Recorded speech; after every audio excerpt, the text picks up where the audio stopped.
Hello! Happy Saturday, everyone. It's time to answer some questions. Pull up my handy dandy laptop because I didn't want to write notes. Question number 1. Can you really help your parents / family members? How can you live your own life when someone you love is so damaged and unwilling to get help? In my instance, I couldn't help. And that's the truth of it. I have an alcoholic mom. Her tendencies got worse as I got older. As her alcoholism got worse, she ended up cheating on my dad, my best friend's dad, who happened to be my neighbor. And so I had to go through all that while her drinking was still getting worse. Through that, I still tried to be the good kid who wanted to not take sides through a divorce. But with her drinking, it just got out of hand. It was just constant. I took a really long time to come to the conclusion that I didn't want a relationship with my mom because I felt like I was being a bad person by saying that I didn't want a relationship with my parent. I really tried to have one. I tried to be understanding. I tried to help her. You honestly can't reason with an alcoholic. They don't want to hear that they're an alcoholic. It's kind of like people when they go through menopause. Like, if you mention the word menopause to a menopausal woman, she, like, flips out. It's kind of the same thing. You say alcoholic, and they're like, what? No! I tried as much as I could, but when I finally did decide for good, after the divorce was over with and done, and, you know, I was moved out, when I finally made the decision to just cut her out and tell her, I can't have a relationship with you, not like this. If you fix yourself and get some help, I will happily try and help you along with it and try and rebuild a relationship, but if you're not willing to, I'm not willing to. Once I put that out on the table, I felt so much better. I felt like I could finally live my life because I really felt like I was doing what I had to do to survive rather than being a bad kid. Because to me, her in my life was just a toxic element that I had to cut out.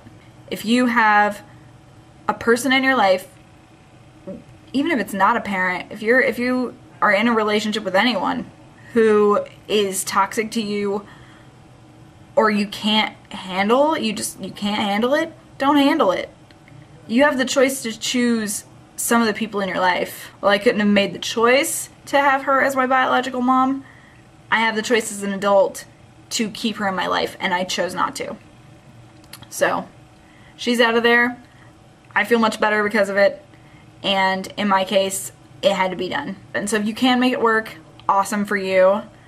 If you can't, don't feel bad. If you can't, you can only do so much, and you can't let somebody walk all over you forever. So, that's my answer for that one. Question 2. While I understand generally that the Realvolution is about positive messages about body image, health at every size, accepting yourself, etc., I am still not sure what you're trying to achieve. Could you do a video about what your purpose or intent is? That's also an excellent question. Lately, all we've been doing is more or less introductions. So I understand where this question came from because we have not actually addressed body image and self-acceptance directly, but we are going to. Right now we're still in our infancy, and right now what we're trying to do is get a basis of who we are out there. So right now what we're doing is just giving you an introduction to all of us because we all are so different. We have different styles and personalities and different walks of life, and we're all just very different people. So right now you're just getting to know us. So that way you know who we are. Why we're here is because we all feel passionately about accepting yourself the way you are and accepting everyone else the way they are.